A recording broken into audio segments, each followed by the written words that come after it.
Assalamualaikum warahmatullahi wabarakatuh.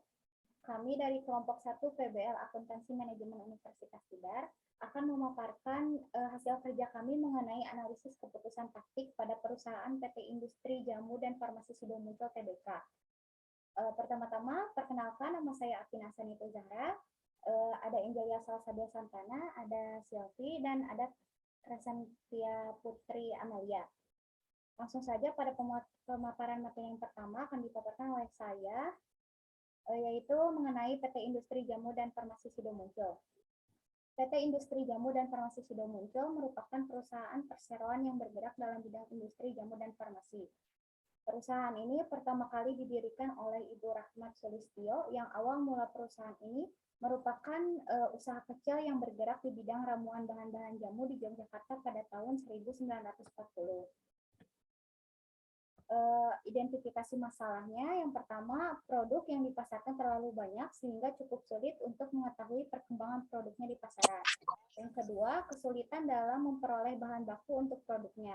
Ketiga, alat yang digunakan untuk mengolah bahan baku masih menggunakan cara tradisional, yaitu mengandalkan sinar matahari, sehingga ketika musim hujan, perusahaan sulit untuk mengolah bahan baku. Untuk alternatif dari penyelesaian masalah, yang pertama, sebaiknya perusahaan fokus pada produk yang dapat diminati masyarakat dan ramai di pasaran. Kedua, bekerja sama dengan petani maupun pihak ketiga yang memproduksi bahan baku yang digunakan oleh perusahaan. Terakhir, selain memanfaatkan cahaya matahari dan SDM, sebaiknya perusahaan juga membeli alat-alat canggih yang dapat membantu proses pengeringan bahan baku yang digunakan. Untuk pemaparan materi selanjutnya akan disampaikan oleh Angelia, kemudian dilanjut ke pemateri lainnya. Silakan.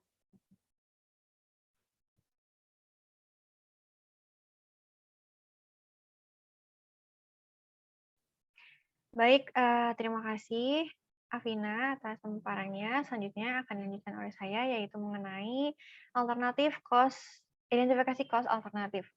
Nah, perusahaan yang fokus pasar masyarakat harus bisa menganalisis pasar dengan benar. Berikut langkah-langkah yang dapat diikuti. Yang pertama, ada tentukan pasar yang relevan, yaitu yang kedua ada menganalisis permintaan primer untuk pasar yang relevan. Yang ketiga ada menganalisis permintaan selektif di dalam pasar relevan. Lalu ada menetapkan segmen pasar, lalu ada menilai persaingan, yang terakhir ada mengidentifikasi pasar sasaran potensial.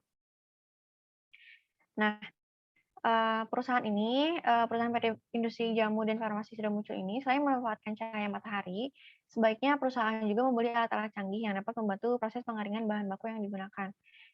Nah, PT Industri Jamu dan Farmasi Sidomuncul ini juga menggunakan bahan baku utamanya, yaitu bahan baku simplisia, seperti kunyit, adas, cengkeh, dan lain-lain. Nah, contoh mesin pengering yang digunakannya itu menggunakan sistem continuous dengan kapasitas 500 kilo per jam, dan sumber panas dari mesin ini itu menggunakan gas burner.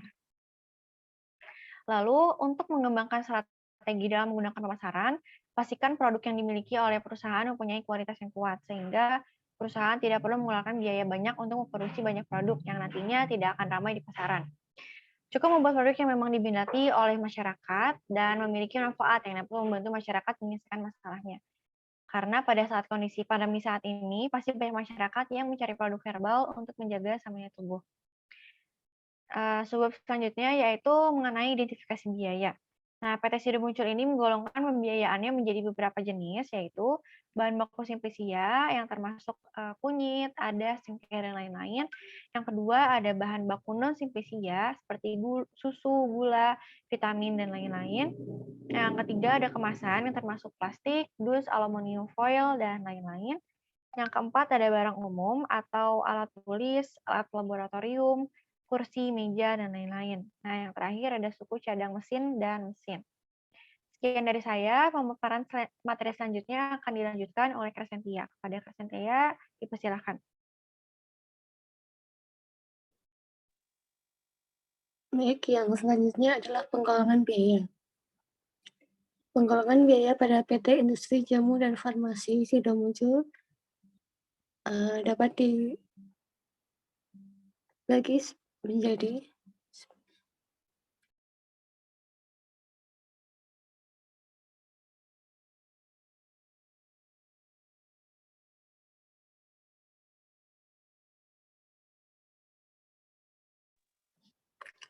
Baik, selanjutnya adalah penggolongan biaya. Penggolongan biaya pada PT Industri Jamu dan Farmasi Sidomuncul adalah sebagai berikut. Yang pertama ada biaya bahan baku yang terdiri dari bahan baku simplisia dan non-simplisia, itu tergolong dalam biaya variabel. Kemudian, biaya tenaga kerja langsung tergolong dalam biaya tetap. Selanjutnya, biaya kemasan tergolong pada biaya variabel. Selanjutnya ada biaya barang umum juga tergolong dalam biaya variabel. Kemudian biaya suku cadang dan mesin tergolong dalam semi variabel. Selanjutnya pertimbangan faktor kualitatif.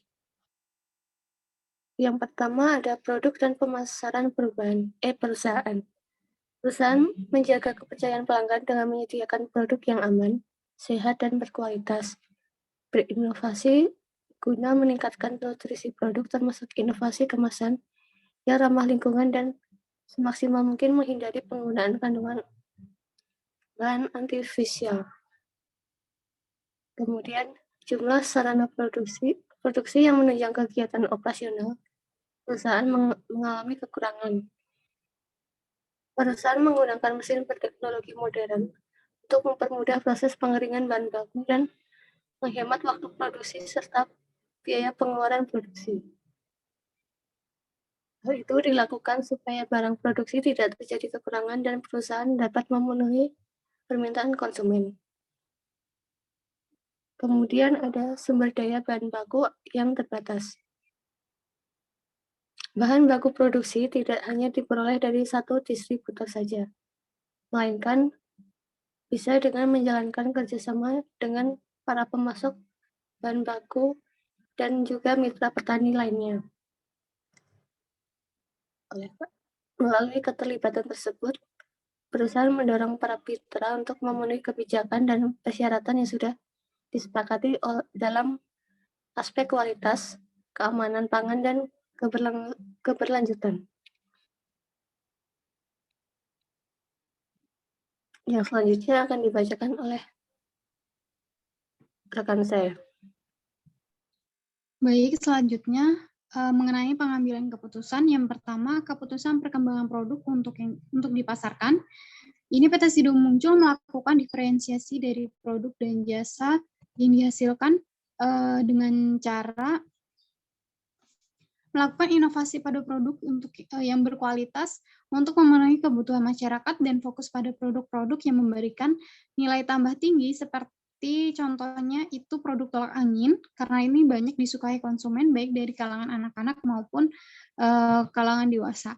Kemudian yang kedua ada keputusan dalam memperoleh pemasok bahan baku. Dalam pasokan berkelanjutan, PT Sidomuncul melakukan pembinaan kepada pemasok dan para mitra petani yang dilakukan melalui pelatihan, pendampingan, penyuluhan, serta melakukan evaluasi terhadap pemasok dan audit rutin terhadap pemasok. Kemudian yang ketiga ada keputusan menggunakan mesin pengering bahan baku. Akibat cuaca yang tidak menentu dapat menghambat proses produksi pengeringan bahan baku dan menurunkan pendapatan perusahaan. Untuk mengatasi hal tersebut, manajer suatu perusahaan mengambil keputusan untuk membeli mesin pengering bahan baku. Jika menggunakan mesin pengering, proses produksi tidak dapat terhambat dan dapat meningkatkan total produksi yang berakhir dapat meningkatkan laba dari perusahaan PT Sidomuncul. Yang terakhir yaitu kesimpulan, permasalahan yang dihadapi oleh PT Industri Jamu dan Farmasi Sidomuncul perlu adanya analisa dan menetapkan kebijakan dengan memperhatikan faktor kualitatif untuk mengambil keputusan taktis dari permasalahan tersebut. Keputusan yang diambil oleh PT Sidomuncul yaitu pertama, melakukan diferensiasi dari produk dan jasa yang dihasilkan dengan cara inovasi produk yang berkualitas dan memperluas pangsa pasar. Kemudian yang kedua, perusahaan melakukan pembelian mesin pengering bahan baku untuk meningkatkan jumlah produksinya dan laba perusahaan. Kemudian yang ketiga, perusahaan menjalankan kerjasama pada para pemasok bahan baku dan mitra petani dan melakukan pembinaan melalui pelatihan, pendampingan, penyuluhan, serta melakukan evaluasi serta audit kepada pemasok serta mitra petani.